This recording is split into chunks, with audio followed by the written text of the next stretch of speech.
Good afternoon, ladies and gentlemen. I'm Dr. Jaime Estrada. I'm the President and Board Chair of Texas Doctors for Social Responsibility.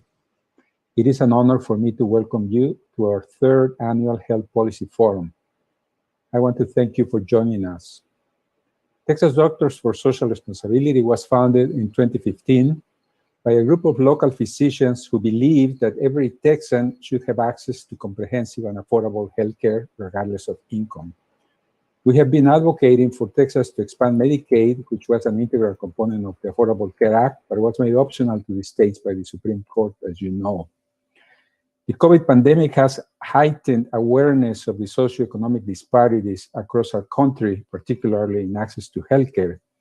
Texas has the unfortunate distinction of being the state with the largest number of uninsured adults and children in the country.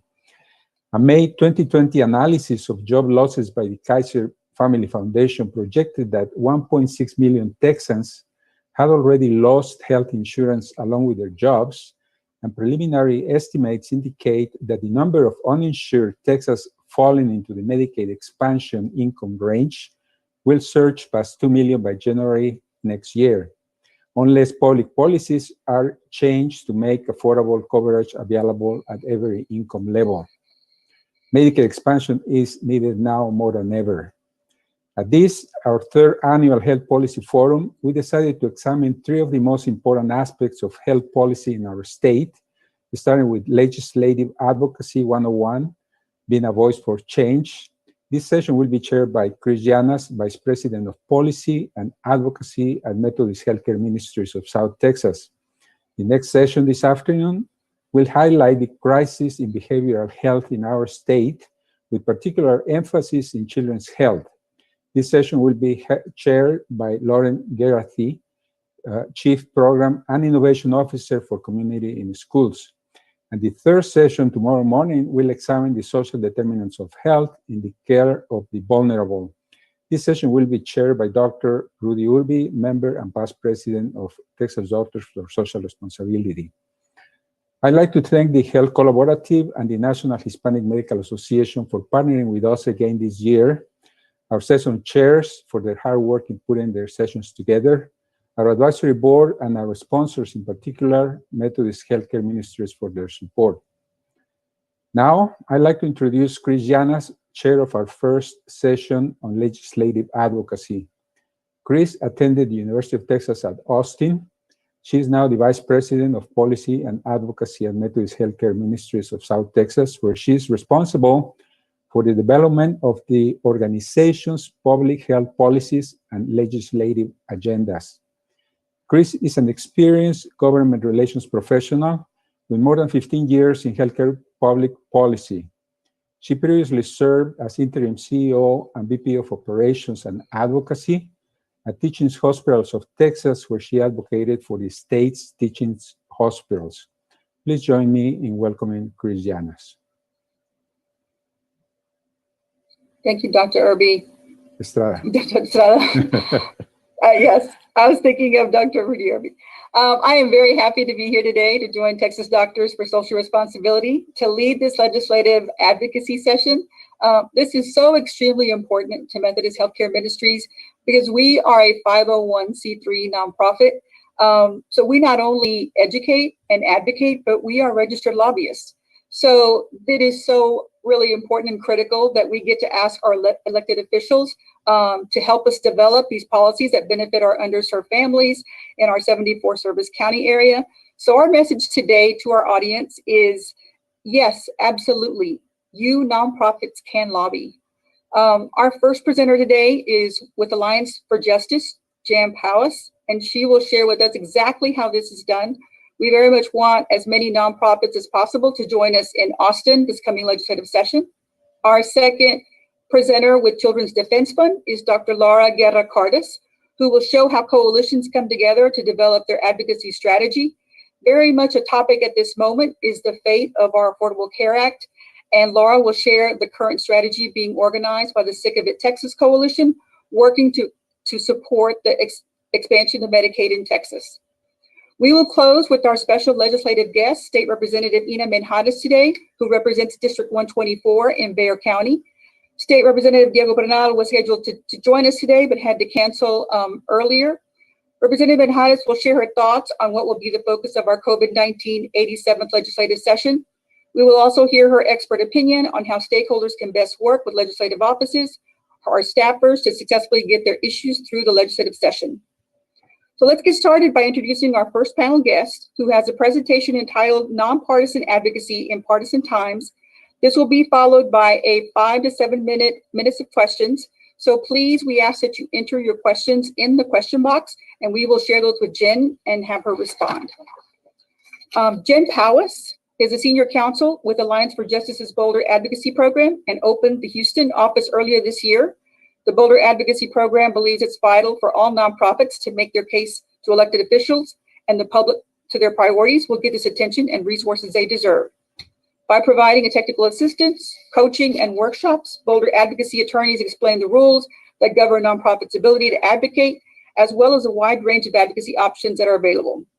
As a nonprofit attorney, Jen has over a decade of experience in advising public charities, private foundations, and other nonprofit entities on how to boldly advocate to meet their missions. So Jen, thank you so much for joining us today. Full disclosure, Methodist Healthcare Ministries is a member of Alliance for Justice, and we always are calling them to make sure that we are fully complying with all of the lobby laws. Jen, I will turn it over to you. And thank you again. Thank you so much, Chris, and I'm so excited to be here today. The presentation that I've put together is a shortened version of our longer 90-minute workshop, which hopefully many of you in the room will have the opportunity to have, because in opening up the Houston office, the Alliance for Justice and the Boulder Advocacy staff really want to reach out into the Texas community and encourage all nonprofits to be as bold as they possibly can be with their advocacy. And I love how Chris started this off with this idea that we really want to encourage all nonprofits to understand these rules, these guardrails, if you will, about why they can and should be lobbying. So first, to begin, while I am an attorney and a nonprofit attorney at that, I'm not your attorney. And so the information presented today does not create any sort of attorney-client privilege. Every good lawyer needs a disclaimer, right? But this is how we have to start. But as Chris said, the title today will be Nonpartisan Advocacy in Partisan Times, particularly around election season advocacy. And for us in Texas, because our legislature only meets every other year, we often have this congruence of this time when we're voting for House representatives while at the same time trying to prepare for the legislative session. And so this presentation is really designed to give you the guardrails, like I said, but then also to tease out a little bit about the extra context, if you will, the extra carefulness you need to approach your advocacy with during an election season. So first, the three things that we're going to talk about today. I'd like to begin with just a reiteration of what different types of nonprofit entities are, so that we're all using the same types of terminology. So that when I say a C3, a 501c3 public charity, you know what I'm talking about, as opposed to a C4. Then we're going to address what does it mean to be nonpartisan, and finally give some examples of advocacy during an election season. So briefly, the difference between a 501c3 public charity and a 501c4. And the reason why we like to start with this program is because, as Chris mentioned in the beginning, much of your work across Texas is often done in coalition. And sometimes you're in coalition with other types of nonprofit entities, like a 501c4, C5, or C6. A C5 is a union, for example. And while those are also nonprofits, they're different in how the IRS, the federal law, treats them. And so first, 501c3 public charities, probably like what most of you are in the room. Alliance for Justice, the organization I work for, is a 501c3 public charity. And we receive the most favorable tax status. And what that means is that when a donor provides us a donation, we're able to write them a letter to say that they can deduct that on their taxes, that contributions are tax deductible. But with that benefit, as so much in American life, there's a string attached. And the string is that 501c3 public charities have the limited ability to lobby. Notice, however, in no way did I say prohibited. And that's, I think, the number one takeaway for today's presentation as I begin. 501c3 public charities, every single one of them, can in fact lobby. The only thing you have to be cognizant of is that you have to keep track of your lobbying dollars. And that's because at the end of the year, when you file your 990, you have to report up to the IRS how much lobbying you did.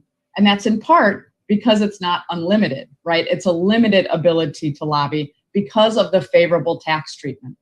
You'll see now the red box, however, what a 501c3 public charity cannot do is to support or oppose a candidate.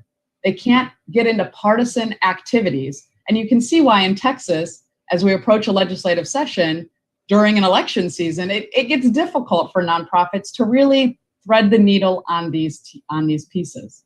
Now, I'd like to compare that to our nonprofit friends and peers, oftentimes in coalition with us, the 501c4s, the 501c5s, or C6s. And C6s are like trade associations, business associations. C4s often look very similar to C3s, but have different reporting requirements to the IRS. And you'll see there, a C4 organization, in fact, has unlimited ability to lobby. They can, in fact, lobby nearly 100% of the time if that's what they choose to do. And as a secondary activity, they can also endorse candidates. And so when you're working in coalition, oftentimes you'll see what looks to you like a nonprofit, but has an endorsement slate. And you'll think to yourself, well, how are they doing that? Well, it's in part because they're probably not a 501c3 public charity. In fact, I know they're not if they're endorsing, because 501c3 public charities cannot. C4s, C5s, C6s can. Now you'll notice here the blue arrow on my screen. The contributions to 501c3 public charities are tax deductible, which means you can receive grants and other foundation gifts, as well as the check from your local donor. Notice on the C4, C5, C6 side, dollars to those entities are not tax deductible. Hence, they don't have as many strings. And so now that we have this sort of laid out, we can proceed with this understanding that what I'm going to focus today on is 501c3 public charities, what we normally think of as a nonprofit. But it's important to recognize that your C4 friends, they're also nonprofits. It's just this presentation isn't talking about what they can and can't do, because they can become much more partisan, particularly during an election season. So how I like to describe partisanship is to look at the cartoon on the left with the elephant and the donkey sort of pointing at each other and blaming each other. The 501c3 should focus its attention on policies. It doesn't matter who is sitting in the elected official seat. The 501c3 is an expert on the problem in its community, and it has a solution that it wants to see happen. It has a solution to the problem that it's trying to get its elected officials to respond to. And so it doesn't matter who's sitting in that seat. The advocacy, the effort on education is aimed at the elected official. Notice on the right side, the 501c4, C5, C6s, that's where they get to blame one side or the other. Well, only if we had a different mayor. Well, only if we'd had a different representative. That's the C4, C5, C6 side of the house. That's when it becomes partisan, and that's what a 501c3 public charity cannot do. It needs to remain in its sort of comfort zone around education and advocacy, including lobbying, right? Because elected officials, they only know what they know. If you're not at the table explaining the problem in your community, then there's no way they can know what policies can address that problem, or even if the problem exists in the first place. So it would be a little bit like a broken record, but 501c3s cannot support or oppose candidates for public office. They cannot be partisan. It's often conflated with this idea, well, we're not supposed to lobby then as a nonprofit public charity. And that's just not true. The rules, the default rules even, allow for C3s to engage with elected officials, advocate with elected officials, and lobby those elected officials on policies that will fix problems in your community. So again, how do we determine partisanship then? How do we determine when we're supporting or opposing someone? Well, the IRS has provided to us a test, and it's called the Facts and Circumstances Analysis. And I think of it like a prism, because it's not a hard line. And for the lawyers in the room, right, this is where this is our spot. This is why people have to call lawyers, because it will depend on the communication. It will depend on the work, on whether or not you are leaning into a candidate when you're not supposed to be during an election season. Once past that election season, it's a little bit easier, right? Because you can hammer on those elected officials all day. You can hold them accountable. you can always ask them to do more to serve your community and to educate them about what you do in the community. So here's an example on the right-hand side. I'm going to talk a little bit more about the facts and circumstances test next. But I give you this example on the right-hand side for a current election, and you'll see there that a candidate is endorsed, and that logo, it looks like a nonprofit logo. It's a coalition. And you think to yourself, well, again, this looks as if it's a nonprofit public charity, but it can't be.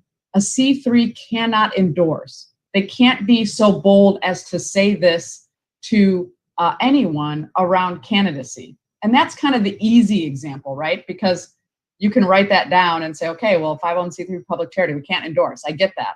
But what does it mean to then be not partisan? Well, that's when we go into that facts and circumstances analysis. And so facts and circumstances analysis, the way that our Boulder Advocacy team talks about this is that we consider a risk spectrum. And I love this picture on the right. Allegedly, this is a real picture of a field somewhere. But it is shades of gray.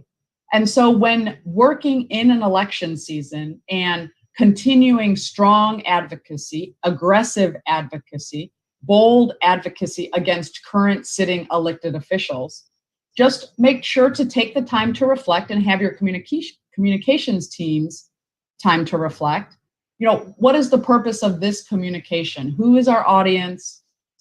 Why are we communicating at this very moment as we draw so close to an election season? Or is this a part of our campaign that we can maybe change in some way, just being mindful that current candidates perhaps are even running on the issues that you care about, and you don't want to look like you're leaning into a candidate's race when really what you're doing is leaning into a policy you want to see accomplished. So under this facts and circumstances analysis, and we have great resources on our website that are free. You absolutely should take advantage of those resources. But what you want to do during this piece is, if you think something seems a little partisan, if your spidey sense tingles a little bit and you're wondering, am I getting a little bit too aggressive here? Walk through this analysis. How are you referencing the elected official? Are you saying representative, or are you starting to call them the candidate, right? That's kind of a big red flag. You're not supposed to be talking about candidates as a 501c3 public charity. You're supposed to be talking about policies with elected officials and votes and how they can change policies to help your community.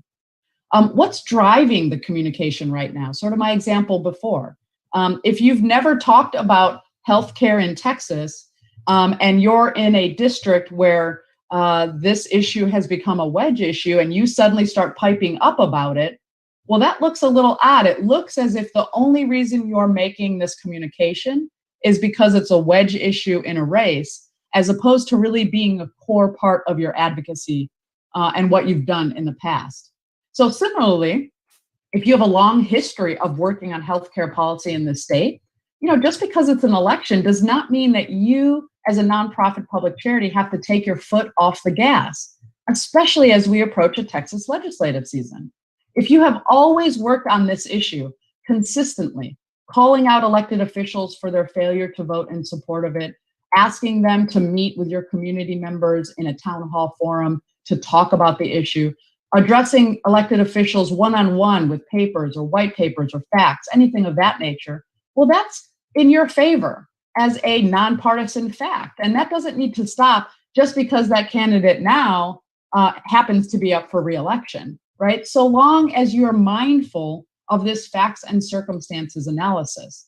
What we often like to talk to when nonprofits about is, now's not the time to compare the position of your nonprofit to that of a candidate's. Now's not the time to ask the candidate or sort of nail down the candidate on how they will or won't vote in the future, because that makes it look sort of like a pledge. It makes it look sort of like an endorsement. You can do that during the legislative session, right? But right now, now's not the time to launch that type of campaign, as opposed to launching a campaign where you're saying, this is our number one policy priority for the 2021 Texas legislative session, and asking or telling all of the elected officials about why this is so important for Texas. And again, notice there the elected officials, right, focusing on that policy. So briefly, just when working in coalitions, and this type of presentation on coalition work, because of the mix between C3 and C4 entities, this alone can be an entire workshop. So if you have interest, by all means, please reach out to me. We're happy to do additional workshops for this community. But always be mindful when working in coalitions, that first slide that I showed, those differences between C3s and C4s, in part because you'll notice there, right, a C3 cannot subsidize partisan C4 work. You can absolutely work with C4s in coalition. And in fact, you might want to, right? Because C4s can do lobbying all day long, and we know yours is somewhat limited. Not that you can't do it, you absolutely can, but it is limited. You have to report it. You have to think about it in your timesheets, as opposed to the C4. But you can't subsidize their partisan work, their endorsement work, that type of activity. And so we have there sort of the mountaineers climbing up the mountain, right? It's very difficult for the C3 to provide information up to the C4 if the C4 is going to do partisan work. The C4 can always go down the mountain and work with the C3 though, right? Because the C4 can do education, it can do lobbying, it can do all the things the C3 can't. But the C3 can't utilize the coalition, utilize the C4 to do things it's prohibited from doing, right? And that makes a lot of sense. Similarly, right, a C3 shouldn't or should try not to, please strongly try not to, push social media message with that partisan C4 message. And this is why these types of trainings are so important, not only for your higher level staff, your lobbyists that work for your organization or your policy people or your advocacy people, but also for your communications interns, particularly right now during this season where there is this heightened awareness and anxiety among everyone in the nonprofit realm, right? There's this sense of emergency right now. And retweeting things that are C4 or partisan in nature is problematic for the C3.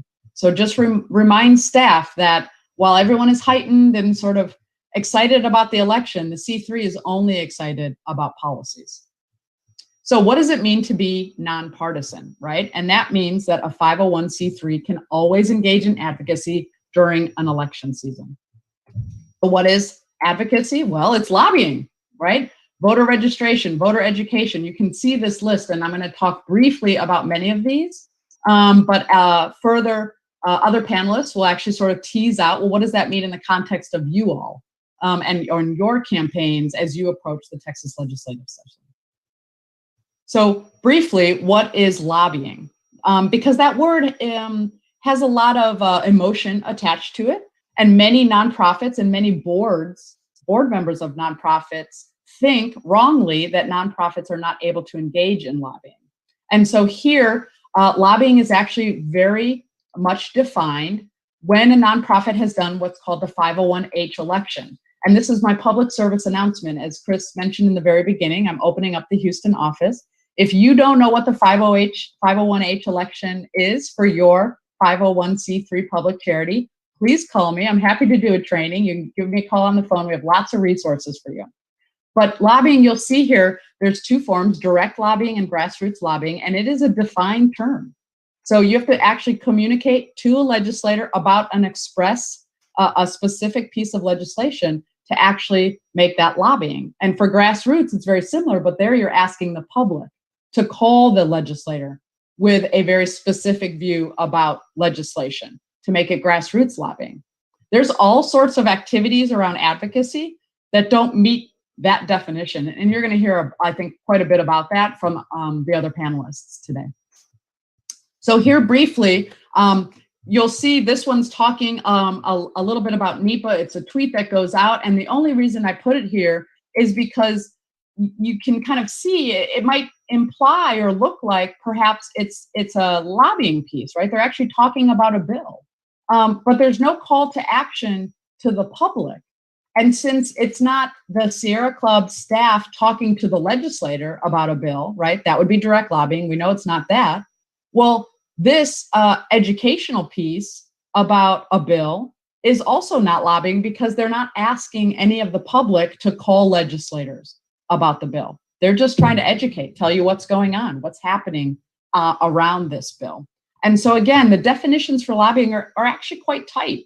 And a lot of the work that you can do to be bold advocates during next session will not even tag lobbying, as long as you know those rules, know those guardrails, and structure your campaigns accordingly. So other things that aren't lobbying that probably many of you in this room are doing, right? Did you work on interim charges? Did you prepare testimony and submit it to committees? You can start educating caucuses right now. If you have a policy agenda, so long as you're educating all of them, and you'll see there I put the top two, right? Democrat, Republican. You can't only educate one side, right? That's partisan. So long as you are trying to educate sitting elected officials about your agenda, your policy that you want done, that is just good advocacy work. Letting elected officials know that this is an issue in the community and that you think you have a solution to that issue.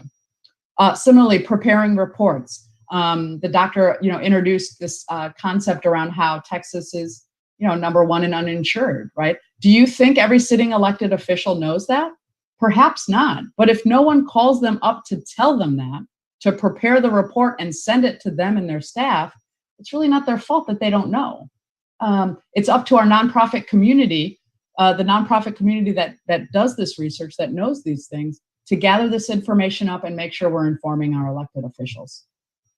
So briefly, things that are not lobbying, right? And rules and regulations. So how Medicaid is distributed, how the health department thinks about reimbursements, anything in the CFR, anything in the administrative code, really for Texas, right? That's not lobbying. You're not talking to a legislator about how to implement a law. And even if you're implementing a law, the law's already there, right? So that it's not the same thing as trying to get a law passed. And so it's not lobbying, it's just good advocacy. Working around enforcement, and I'm not sure if this, perhaps Medicaid fraud maybe in this environment, but working to enhance enforcement in some way, not lobbying. Working around executive orders, any sort of executive order or governor order. And right now we've got lots of emergency executive orders around public health, right? Advocating for or against those types of things, not lobbying. You're not talking to a legislator about a specific bill. So all of that is just good advocacy. Litigation, trying to defend whatever the problem is, or perhaps say that it's not being implemented correctly. Litigation is not lobbying. And administrative advocacy, working with the administrative agency that is charged with whatever topic you are working on specifically, working with them about how they allocate their budget, how they allocate their staff, how they're prioritizing the work within the department. None of that's lobbying. The bill's already there. They're the implementer. And you're just trying to get them to be responsive to the problems in your community. So what about the other forms of advocacy during an election season? And I know I have just a few more minutes, so I'm going to speed up a little bit. But hopefully, again, if you have any questions at all for me, my information will be provided, and you can always call us. So other things to be doing during an election season, and I always start with lobbying, right? Lobbying and issue advocacy, because just because it's an election season, in no way do you need to take your foot off the gas in doing your campaign and your advocacy. You have to be mindful of your communication strategy and the purpose behind it, but you should always feel free and comfortable to continue your issue advocacy any time of year. Criticizing incumbents, though. Right now might be an opportune time for you to voice that criticism, particularly think back to that facts and circumstances analysis, particularly if you've always criticized a sitting elected official. If you've always criticized this person and now they're doing something again, you can absolutely continue that criticism. And here's an example where we give sort of the best practices, if you will. When you're criticizing sitting elected officials, right, focus on the legislative issue. Again, because that's your sweet spot as a 501c3 public charity. The 501c3 public charity can always do policy, advocacy, and lobbying. You have to report your lobbying on your 990 at the end of the year. You've got to know your timesheets. You have to know how to track it. But so long as you're focusing on the legislative issues, continuing ongoing criticism about an issue that you have been working on in education, health, whatever it may be, and not really calling them out as candidates. Again, think back to that facts and circumstances test that I briefly walked through. That is the way to ensure that your communication strategy and advocacy remains C3, remains nonpartisan, even during an election year. Legislator scorecards are a little more difficult for our community. If you've never done one, putting one out right before an election is probably quite high risk. So I would not necessarily recommend it. But in June of 2021, if you've never done one, and getting into the habit of reporting out how legislators are thinking about these types of bills related to health, you are permitted to do that because, again, you're educating the public about what these elected officials are doing about whatever issue is most important to you. So again, some best practices, right? That has to be all the legislators. You can't look like you're favoring some and not others. Ensure a broad range of topics. And in truth, I can't think of anything more broad than public health. Kind of covers everything I could think of here. And notice the final one. You can't really comment. You can't say this was the bill we wanted, and here are the elected officials that voted against it. Again, because that comparison of your mission to the candidates could be perceived, or even when they're sitting elected officials, that comparison could be perceived as if you are leaning against them, as if you are trying to somehow oppose them whenever they would run again. So no commentary on the legislative scorecards. But candidate education, now is a great time, and I bet most of you have probably done some of this in the past, offering the same information to all the candidates running in whatever race is of interest to you, and using your work that you've already gathered on your topic. Many of you are doing direct service. Many of you are doing work around health and expanding how we deal with public health crises in our state. Having that information and sharing it is a way to educate the candidate about that problem. And so long as you're educating all the candidates, again, no problem there. 501c3 compliant, even in an election season. So finally, just to kind of cap this off, everyone here may work for a 501c3 public charity, but you also have individual rights, right? And individual freedom of speech. And so just remember what hat you have on. Many of us that are active in our community, activists or advocates for particular things, right? We may have friends running for city council or state reps or whatnot.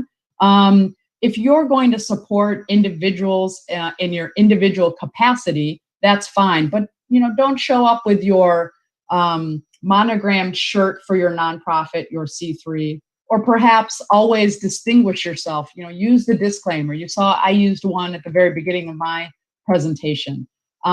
Ensure that folks recognize that even though you may work for the nonprofit and you're known as that executive director, if you're at a candidate event or if you're at some sort of rally or some partisan piece, make sure that you articulate strongly that you're there as an individual and not the C3, not the public charity. So a little bit more about Boulder Advocacy Program for Alliance for Justice. We have 10 attorneys across this nation. We have that 1-866 number that you'll see on there. There's an attorney on call every day, Monday through Friday, 8 to 5, to answer these types of questions. And as you can imagine, during election season is our busiest time of year. Our role is to ensure that our nonprofit community across the nation can be bold in its advocacy, that we understand these rules, not only for public charities, but foundations as well, and that we can deliver on our missions in the best way possible. And with that, I'll turn it back to Chris.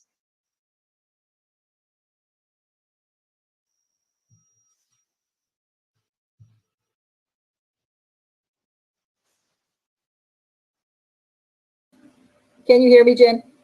I can, thank you, Chris. Okay, great.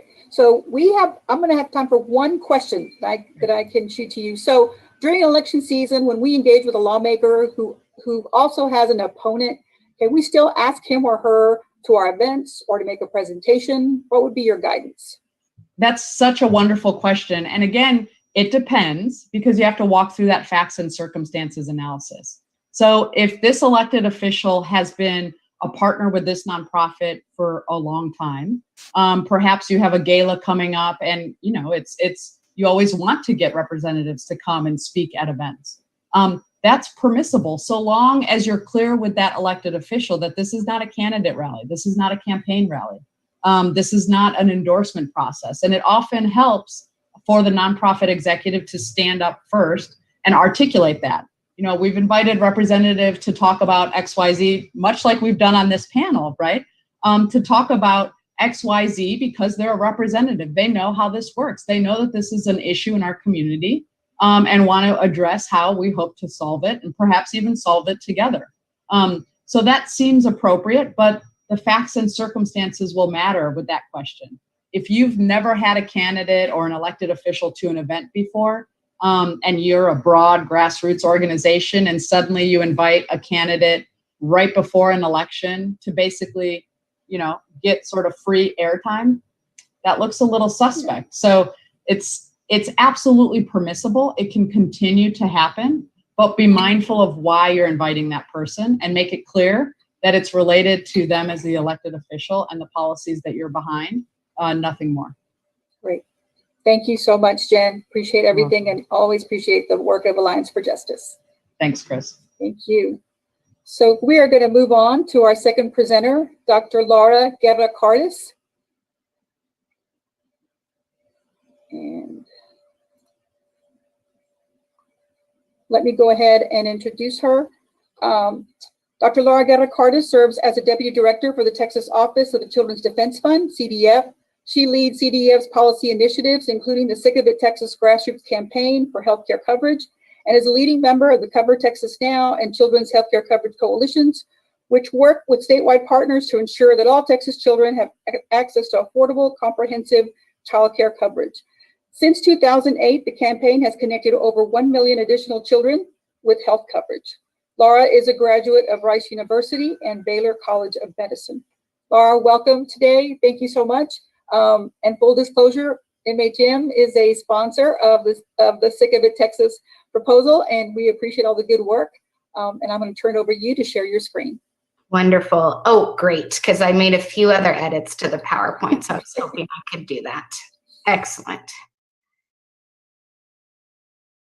Let's see.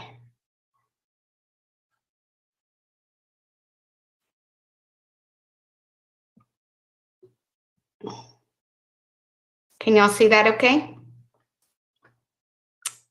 Yes. Okay, great. Well, I am, as you just heard, Laura Guerra-Cardis with the Children's Defense Fund of Texas, and we are a child advocacy organization that's national, but also has state offices, about 13 across the state, across the nation. We work very closely with two coalitions that you may have heard of before, the Children's Health Coverage Coalition and Cover Texas Now, to do much of our work in the healthcare space. And so I wanted to recognize them and also just make sure that y'all were aware that these coalitions existed. The Children's Health Coverage Coalition, per the name, focuses on children's health coverage and has a broad participation from providers, hospitals, health plans, and public interest groups. And Cover Texas Now focuses on, as the name says, trying to get all Texans with an affordable coverage option, and has predominantly public interest groups as members. Because I think the introduction, y'all wanted me to cover children's health coverage, and we just got new census numbers with some bad news. I wanted to start my presentation here. Before the last 3 years, before really about a decade before that, before 2016, 2017, this country had been making great improvements in connecting children to healthcare coverage. Our all-time low was nationally more than 95% of children in the country were connected with coverage. And in Texas, about 92% of children were connected with healthcare coverage. But unfortunately, as this graph shows, our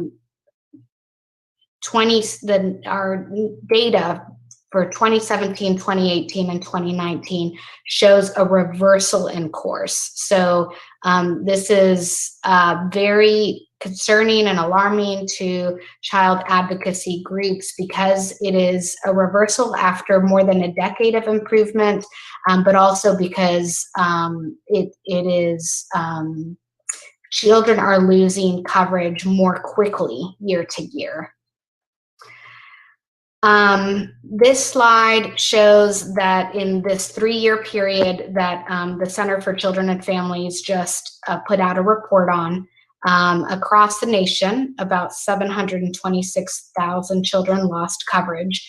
And Texas, unfortunately, makes up 1 in every 3 children in the nation that have lost coverage. So 243,000 children have lost coverage in this 3-year period. Note that this does not include 2020. So the impact of COVID and the kind of high numbers of newly unemployed people who have lost healthcare coverage for themselves and their children are not included in this. And so that concerns us that the numbers at this moment are even worse than this data reflects. This is to show that our rate of uninsured children in Texas is, we have the highest number and the highest rate of uninsured children in the country, and it's significantly higher. Our uninsured rate is 12.7%. Whereas y'all saw earlier, the national average is around, it's in the mid 4%. This slide I wanted to include just to emphasize that coverage issues are more of a problem in the South.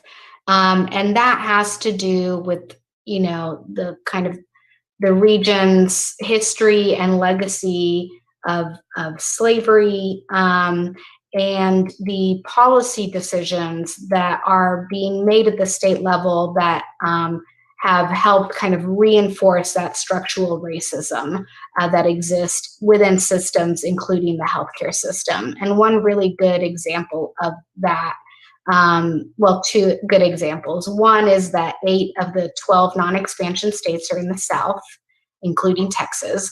And the other is that here in Texas, we allow children on CHIP to get 12 months of continuous eligibility, so 12 months of uninterrupted coverage, whereas children in Medicaid who are more likely to be from communities of color might have to provide paperwork up to 5 times a year.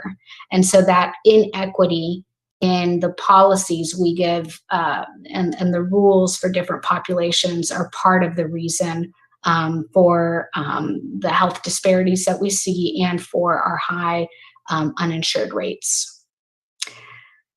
That said, one important fact to really point out to people who may want to dismiss our high numbers and rate of uninsured as a result that we are a diverse state, that we have a high immigrant population, or that this is only an issue maybe to one demographic group, the Latino group. We have really great data pushing back on all of those kind of misperceptions of this issue. This is one. You see on the right-hand side in blue, the national average. I'm sorry, I said mid 4s and it's mid 7s for the national average. On the left, you see our uninsured rate for every demographic group in Texas, broken out by race and ethnicity, and every group has a higher uninsured rate than the national average. And in fact, if you were just to look at white non-Hispanic children, their uninsured rate at 8.3% would actually rank us as the 6th worst in the entire nation. So our problem with our high uninsured rates for everybody and for children is impacting all race and ethnicity groups. So some of the take-homes and things that we like to point out, particularly because we don't want certain leaders dismissing this data, is we've just covered number one, that child uninsured rates affect every ethnic group in our state. And I created this PowerPoint presentation to leave you with resources on a number of these issues after the presentation. So there's a lot more words and on here than I'm going to go over. The second is that we know that states with similar demographics to us, in fact, with higher proportions of Latinos in their state, are doing a far better job in keeping their children covered. New Mexico, for example, has a higher proportional Latino population than Texas, but far lower child uninsured rate. They're at 5.7%, whereas we are at 12.7%. So all of this kind of takes us, we both are high level of uninsured rates, kind of worst in the nation for many years, and also our greatest in the nation loss of coverage over the last 3 years is really a Texas problem and a result of state level policy decisions. The good news is that means that state leaders can do something about this. And so this is what we ask for them to do. We need to expand Medicaid. We're one of only 12 states left in the country that do not provide a coverage option for low wage, often essential workers. We also know, I think I have it in maybe a later slide, that children in non-expansion states are twice as likely to be uninsured than children in expansion states. So that is why you will see children's advocacy groups like the Children's Defense Fund really working on trying to get Medicaid expansion here in Texas. And we'll cover that a little bit later in the presentation as well on what our strategies are around that issue. We need to reinvest in outreach efforts to make sure that we can connect children to coverage programs that are available. Of note, in 2016, our state cut off all funding for community outreach around this issue. And so we know that other states are doing better in this area. Third, we need HHSC to start, taking kind of robust steps and demonstrate a commitment to providing accurate information to families around the public charge rule. This is an issue causing loss of coverage for children across the nation, and it also is impacting Texas. We are a nation of immigrants, and when anti-immigrant policies and rhetorics are promoted at the national level, the result is families are more unsure and more afraid of enrolling their children, almost always U.S. citizen children, not always, there's resident children as well for some programs, but they're U.S. citizen children for enrolling in coverage programs that they are eligible for. And so we really need the state to start taking an active role in reassuring families and providing them information that they can trust. And then lastly, we need to remove barriers to enrollment. One good example of that is we need to provide children in Medicaid with the 12 months of uninterrupted coverage. And we've talked about that issue a little bit. This slide shows what the eligibility system for children on Medicaid looks like. If I had made one for CHIP, you just see one enrollment period and then kind of a green bar all the way around as children get to have continuous coverage for 12 months and then they reapply again. I do want to give recognition to both Every Texan and the Center for Children and Families who made many of these slides that I borrowed from for this presentation. And actually Texans Care for Children also in fact, helped make this slide. So for children in Medicaid coverage, a child's family applies and they actually get 6 months of continuous eligibility. And the reason for that is that's actually state statute. We, before 2014, were providing children 2 6-month periods of continuous eligibility with one check mid-year.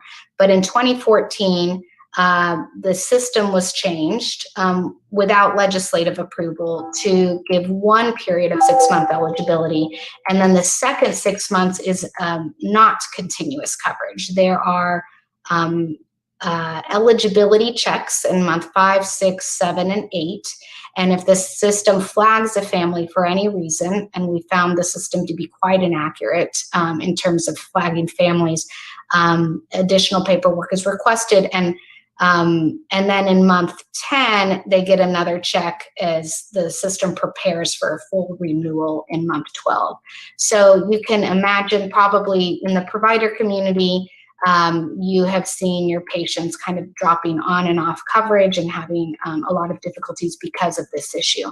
Now, this has been stopped during the public health emergency, which is why we are seeing Medicaid enrollment grow because one, this policy is stopped, but also children they're not allowed to be dropped. Well, any Medicaid recipient is not allowed to be dropped from coverage during a public health emergency, but we would really like these mid-year inaccurate eligibility checks to not be reinstated after the public health emergency ends.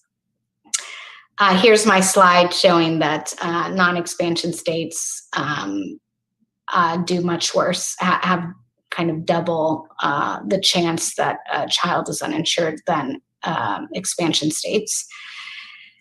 And again, the next few slides are me just trying to provide y'all a lot of the most recent information as you advocate, as I hope the presentation from Boulder Advocacy has encouraged y'all to continue doing and to do even more. There are a number of fact sheets that have been produced that show the benefits that expansion states have received. We don't have to guess anymore whether Medicaid expansion is too costly for states or if it really is making an impact. It's been around enough in enough states where we actually have data to prove that people do have greater access to care. There is less uncompensated care cost. Affordability is better and things of that sort.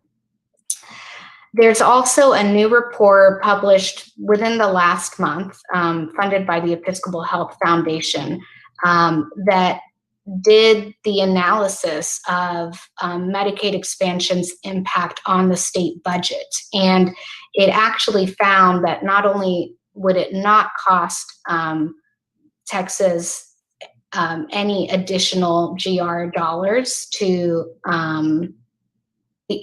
I'm actually saying it wrong. I shouldn't say it that way. Excuse me.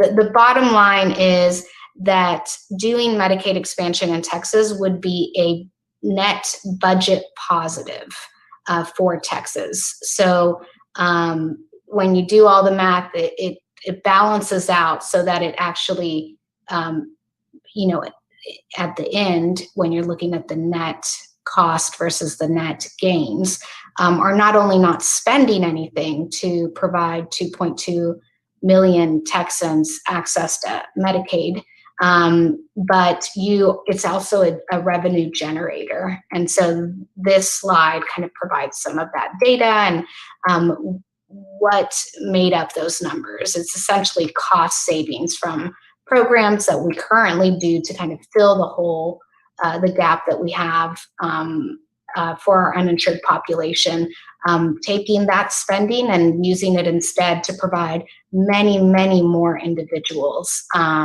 with comprehensive coverage. And so that's an exciting study to have at our fingertips now. The other area where I thought there might be questions is, for Medicaid expansion in particular, but really for all of our priorities in this coming session, how does the healthcare repeal lawsuit impact our work? And this slide is from the Center for Public Policy Priorities. It has the key dates and the possible outcomes. Now, so the good outcomes, the ACA is upheld. It's also okay if the individual mandate is determined invalid, but the rest of the law stays the same, because that's essentially what we have right now. It becomes, and then it's also okay if the court sends it back to the lower court for more analysis.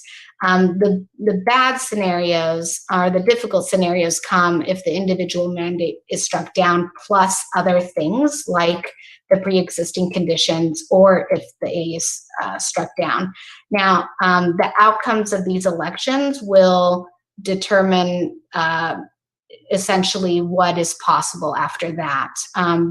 There are scenarios where Congress could come in and kind of quickly fix anything necessary for the ACA to stand. So we really don't know. But one of the things we really want to get across is that we by no means should stop advocating for reducing our sky-high uninsured rate here in Texas because of this court case, or take our foot off the gas in asking for Medicaid expansion or a coverage expansion solution. Again, for your references, I wanted you to have our developing legislative priorities in our two coalitions, the Children's Health Coverage Coalition and then Cover Texas Now. And so there's some kind of full slides coming up. Our policy priorities are not yet final, but this is kind of what we're looking at. We do think it's really important to oppose budget cuts for healthcare, both in our current budget and any future, any that are proposed for as we write the next biennial budget. And there's a lot of resources if you go actually to our Cover Texas Now site of the many other places that state leaders could go to address our revenue shortfall. And so cuts by no means need to be on the table or something that we just need to accept as a given. In fact, we believe they need to be taken off the table, and that other revenue generating sources need to be looked at. Promoting telehealth and telemedicine, I thought y'all would be interested in, is something that will be included in our legislative agenda. 12-month continuous eligibility for kids, revitalizing reinvestment in outreach and enrollment. We've talked about that. Medicaid expansion, and then extending maternity Medicaid to 12 months after birth. In our Cover Texas Now coalition, we also have priorities around strengthening coverage for people who buy insurance on their own, closing loopholes with surprise medical billing, and removing barriers to enrollment to the state women's health care program. And then this last slide is kind of a bucket of COVID-related policy priorities that we that aren't necessarily legislative fixes, but we feel we needed to include them in our priorities document so that attention continues to be paid to these. We need clear, consistent statewide guidance on COVID-19 testing so that it's accessible to everybody, including, no matter of their immigration status. We need oversight of workplace exposure. We need to ensure that home healthcare workers have and personal attendants have access to PPE. So those are some of the issues we're looking at there. And now to the strategy part of this. I put this slide, Medicaid covers 1 million fewer children. Baby Elijah was one of them. This piece came out in the New York Times right after the end of our last legislative session, when our state legislature failed to fix that issue that I showed y'all before within Texas Medicaid of kids getting dropped off their Medicaid coverage while many of them still remain eligible. And of course, last session, we, despite bipartisan support for coverage of postpartum, the legislature also failed to pass this. Both those bills did pass the House, but they did not receive a hearing in the Senate. And so when we're looking at the legislative agenda we've just gone over for this coming session, we started thinking a year ago, how do we work within a climate that seems to be so infertile to coverage issues, where these issues are just not being prioritized. And we decided that we needed to start working just as much kind of year-round, mobilizing Texans and engaging them to connect with policymakers on these issues and voice their support for them. That was more important, or equally as important, or I would say even more important than developing the exact right policy solution for a coverage expansion solution, or trying to, think that a new fact sheet or a new kind of name for some of these policy issues would get us there. We really think that leaders need to really start hearing from Texans. And so our audience needed, in a way, to shift from educating legislators to educating Texans about these issues and helping them connect with decision makers about them. So we did build the grassroots campaign for healthcare coverage, which I'll get to in a second. But ultimately, what we wanted to start seeing is the landscape to start shifting on coverage issues. And this slide kind of bullets reasons why we believe there is a landscape shift for coverage issues in Texas. You, of course, have the big issues of the pandemic, race equity, and the economic crisis that should really fuel a serious look in Texas at the cost of having such a high rate and high numbers of uninsured Texans. And we think that, the broader community, advocates and other stakeholders are recognizing this. We are seeing new calls for Medicaid expansion, even from groups that were previously not willing or not, had not previously voiced their support for Medicaid expansion, like AARP National really advocates for Medicaid expansion and works in other states, but the Texas branch never had. But this year, we were thrilled to see AARP Texas put out a press release asking the governor to expand Medicaid. And the reason I pause in all those three things is all that is new. We have new partners. They are speaking publicly and making a public call for action. They're directing their ask to the governor. they're asking for Medicaid expansion versus there was in the past more use of a coverage solution, pulling down federal dollars to create a Texas solution. There has been a shift. Many more people are calling on Medicaid expansion. During a pandemic, it's worth noting that it really would be like flipping a switch if the governor, for example, which he has the authority to do, would decide to allow Texans to have Medicaid expansion. People could start getting enrolled probably within a few months. It'd just be a matter of doing some technical fixes to the eligibility system. So we're seeing bolder calls for action and also from more broad coalitions. Recently, the Texas Medical Association sent a public letter also to the governor with about somewhere in the 30s, mostly provider organizations. And the other thing we're seeing is that Republican candidates are starting to talk about this issue in their primaries in a positive way.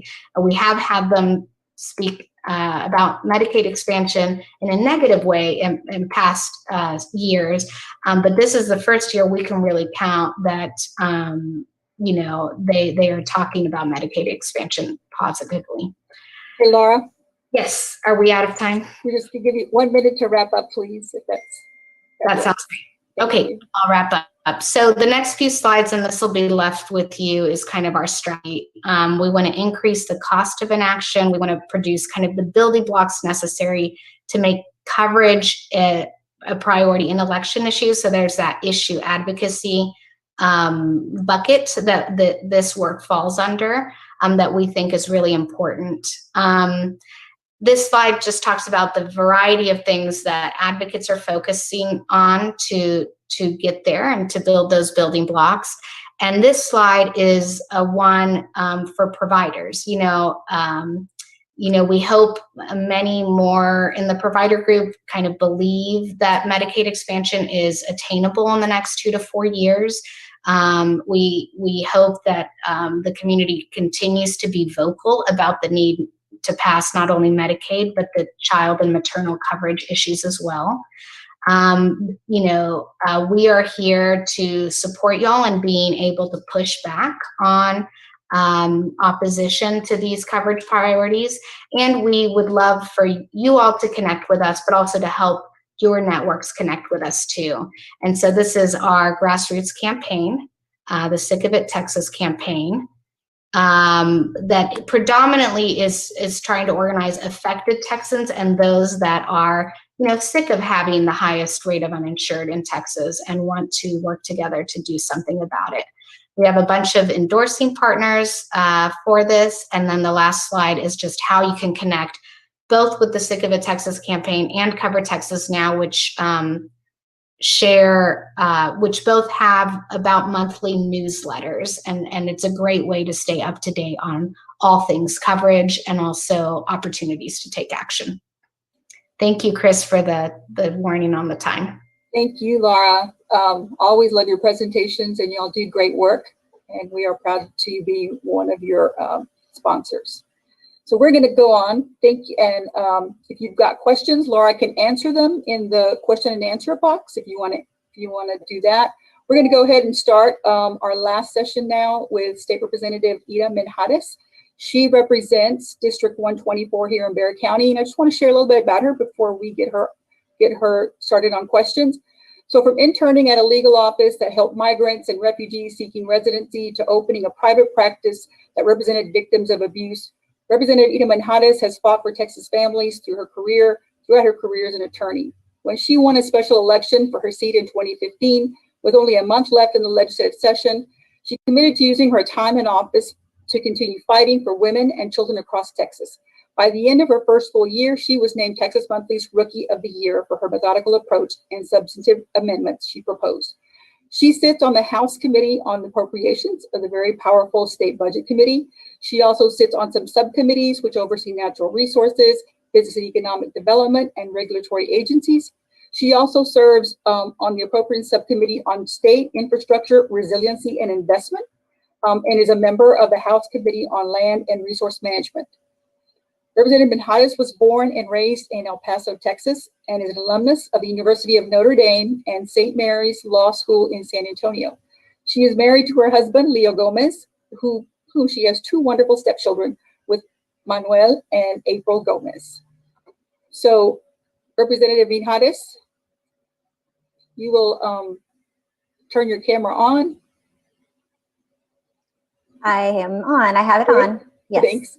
So thank you for joining us. I want to, we're going to take questions from the audience, but I kind of want to give you a few minutes just to weigh in on your thoughts and kind of get us in the mode for what's coming up this session. So there are so many serious life-changing events occurring in our world right now, beginning with COVID-19 pandemic and the impact it's had on people's lives, the threat of a serious illness, many folks who don't have health care.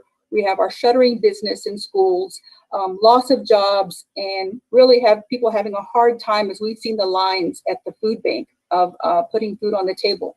As we prepare ourselves for these actions here in the state, in Congress, in our Supreme Court, can you share your thoughts and your own experiences on how these events are shaping the views and decisions of our elected officials? And as they look to develop policies in this coming session during this time of emergency, what are we also looking at as future policy? Sure. Chris, thank you for having me. It's good to be here. I wanted to also let the speakers who went before me know that their presentations were spot on, and I learned quite a bit. In terms of being a state representative during this critical moment of COVID-19 hitting our country, you know, there's no doubt that the economy, Medicaid expansion, the healthcare of our families, if that's going to be number one. But however, before I get into that, we are in the middle of an election cycle, and the state house is in a very interesting position. We are at a crossroads. The Democrats of the Texas House have been pushing for Medicaid expansion for many, many sessions. However, we didn't have the votes to get that passed so that it can make its way through the Senate.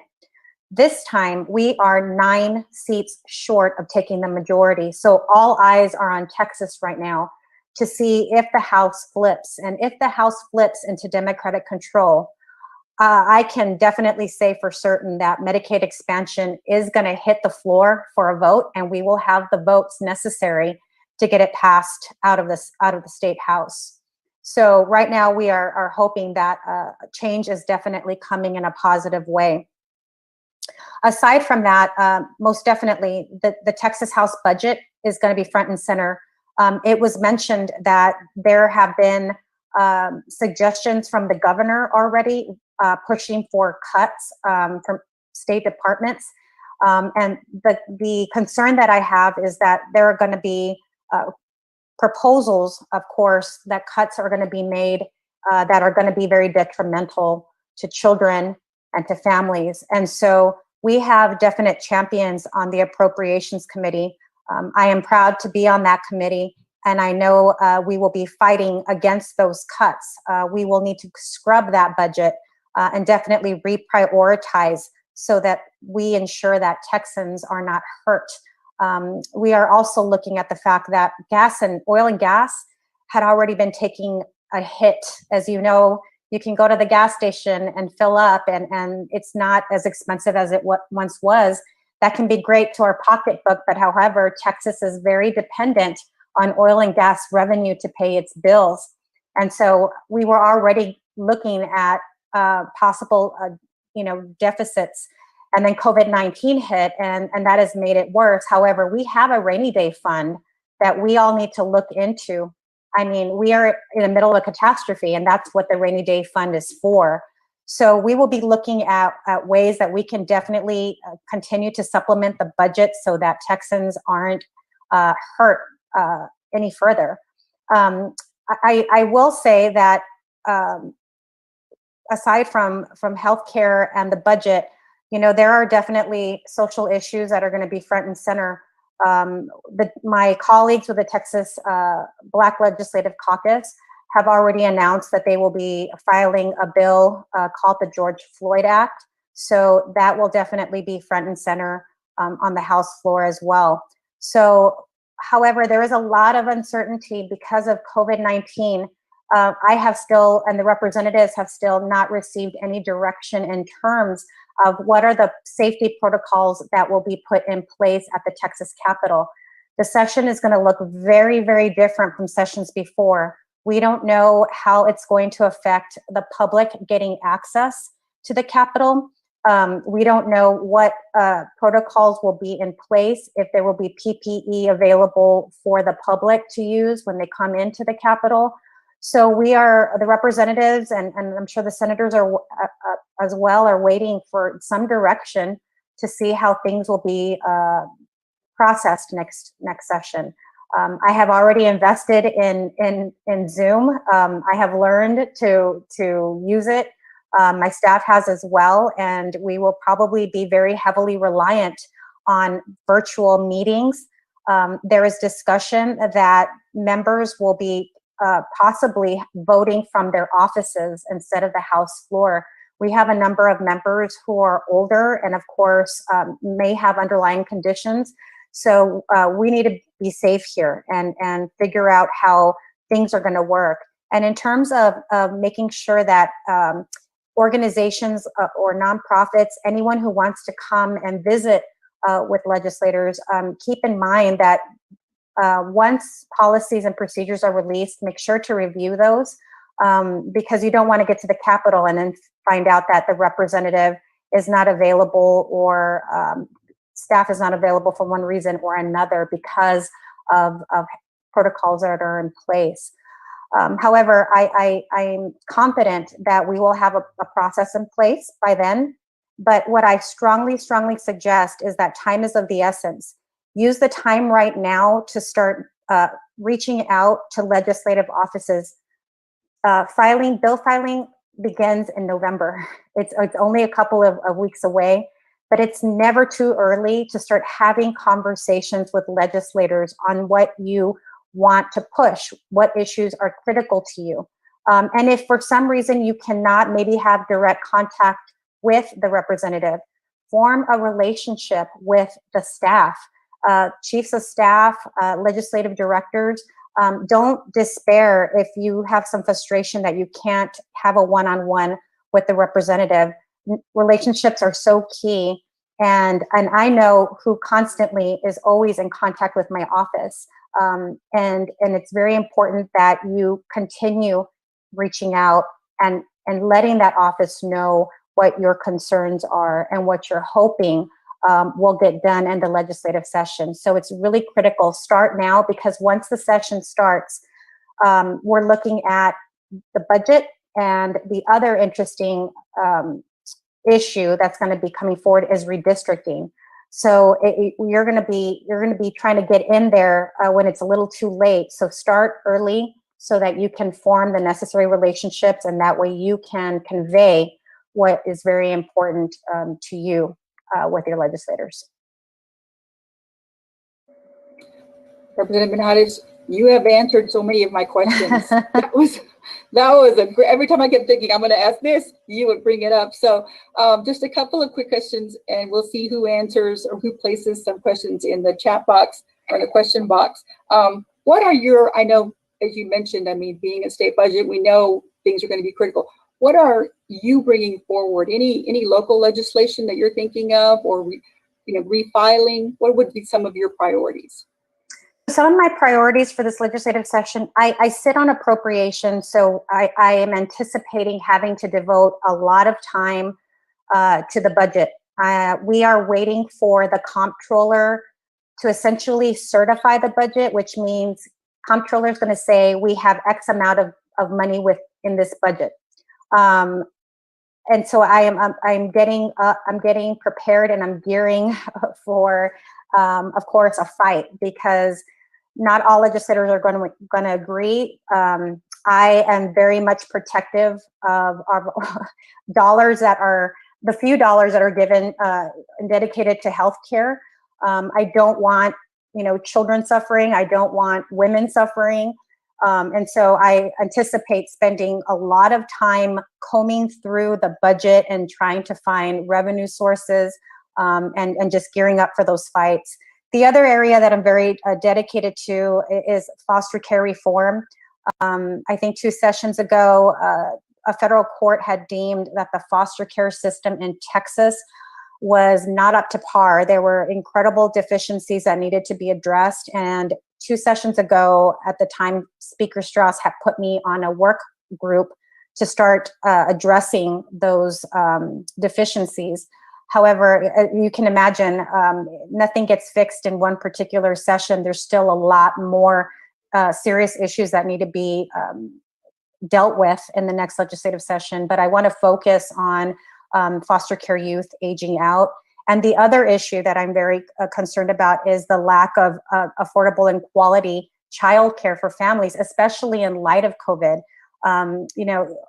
Our childcare workers don't make much money. They don't make a livable wage. And in turn, there are incredible long lists, a waiting list where families are trying to get their children into childcare so they can get back to work. So I'm trying to figure out what is the problem there. If we can't get our families back to work, we can't. The economy suffers as a whole, and families can't. They need that income so that they can make sure that their family is well fed and well cared for. So I know that my dear friend, Representative Anchia, will be unveiling a total economic recovery bill, which will include a piece regarding child care. So I'm hoping that I will be able maybe to work with him on his bill, but I'll file my own bills as well. Great, thank you so much. We are in and out of your office. You have great staff and you're always accessible. So we appreciate that very much. Hopefully in our audience of 315 today, we've got a lot of folks who are going to be trying to get a hold of our lawmakers. Can we just come up with some quick do's and don'ts for them, on how to successfully advocate? What would you recommend? Don't be shy and don't get frustrated. I myself check my own personal email, and my staffs have their emails. When there's a meeting request, we're very diligent in setting those meetings up. Sometimes it gets a little frustrating. If you can imagine, we have a lot of requests for meetings. We're all doing it by Zoom. Because of COVID, I have staff and I are working from home. But there's a lot of people that want to meet with us, and we're also having to meet with stakeholders. So sometimes we can't get a meeting scheduled immediately. It may be a couple of weeks or a month from now. So don't get frustrated with that. And I would just, don't be afraid to use email to go into depth about what you want to meet about. And also I appreciate when people send me either some research documents or proposals for me to look at. I like to read that stuff and be prepared when I'm going to have that meeting with you. And don't be afraid. Sometimes people feel that they're restricted to their own representative or a senator. If you want to spread your wings and meet with others, please do so. That's the beauty of virtual meetings, is that you can now connect so much quicker than having to actually travel anywhere. And then the other piece of advice I would say, don't, meet with the staff. If the representative is not available for one reason or another, formulate a relationship with the staffers of that office. And when you constantly contact and you have a relationship with them, they get to know you, and you end up becoming first in the line of that office when there's meeting requests. That is so very true, because I think folks forget that staffer is the person between us and you, and they have to know the issue. They are seeing you much more, and that is really the golden ticket when you can develop that relationship. Yes. We have a couple of minutes left. I'd like to ask all of the panelists. So, Representative Mijares, thank you so much. Just want to say thank you for giving us your time and sharing your thoughts, and we look forward to working with this coming session. Thank you. I think if we can bring everybody's camera back on. And folks we can be sharing our video. Okay, there's mine. We've got Laura and Jen. I just want to get the group all together, if y'all are still there. And thank you for your time, for being a part of our Legislative Advocacy 101. It is so important that we get our voices heard and that we do it the right way.